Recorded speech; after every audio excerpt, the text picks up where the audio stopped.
Dole ne gida an gawa.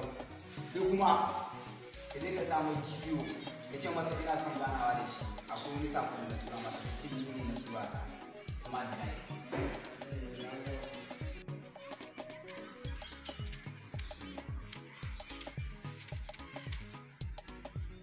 Hello? Kai ba kana da wuri domin karancin lokaci.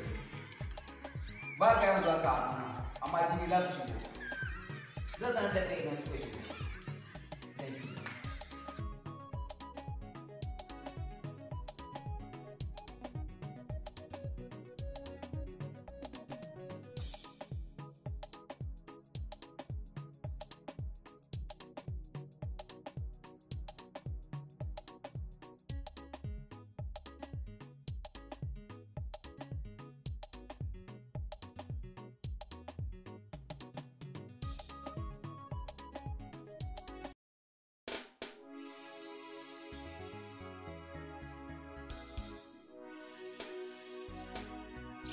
Kudaden da ka ce na karbo su a wajen Jabe na karbo su.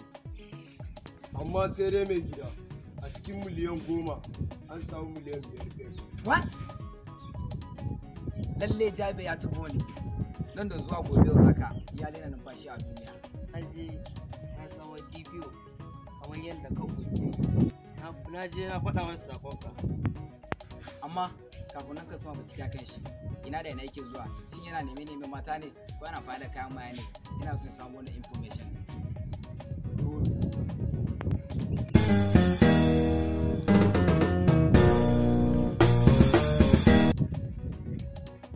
Hello smart guy, ina fatan kaga sakonan.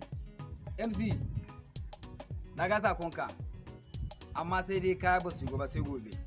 Yau da gobe duk ɗaya ne smart guy. Ya labari smart guy? Ka sa lokaci mu samu zama ne da kai na akwai labari. An ji maka 5 mazu a yadda muka saba zama. An gama MC.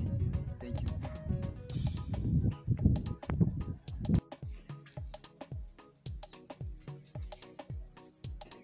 Hello Jabi, gobe ne kayan smart guy za su shigo. Ina fatan ba bashi tsakaninku. No, ba komai.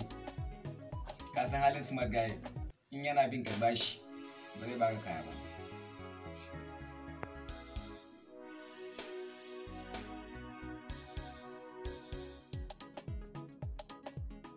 You are welcome DPO. Thank you smart guy. Na ga sakonka. It's no problem. Thank you very much. DPO gobe ne kayana za su shigo. Shi ne ke so ne communicating da kai. You are right smart guy. Wato DPO wancan kuɗin da na turo ma na kati ne amma da zaran kaya su shigo za ka yi sako ne soka. Ba ka da matsala zan tsare maka su smart guy. Hey DPO. Wato smart guy ta inda kake burge ni in ka samu dama ba ka matsala shi. Because opportunity comes back once.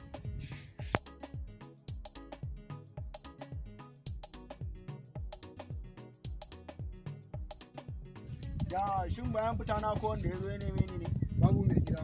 Sai dai amma na hannun daman smart guy ya zo ya neme ka an ce masa baka. Amma me ka fahimta dangane da nema na ne?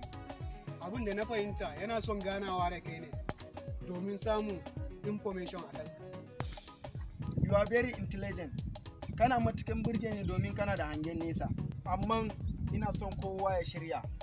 Za mu bar nan da zama, za mu koma Abuja da zama.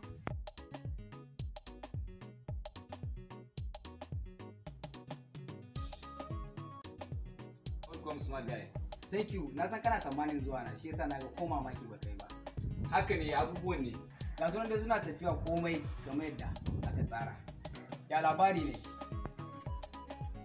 Labari na ga sai kai. Sai an tabo ne a wannan karon.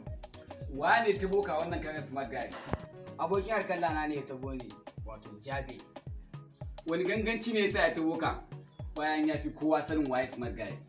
Wato MC ya ci amana ta ne, kasan ni kuma bana cin amana kuma bana son mace amana a cikin harkar lana.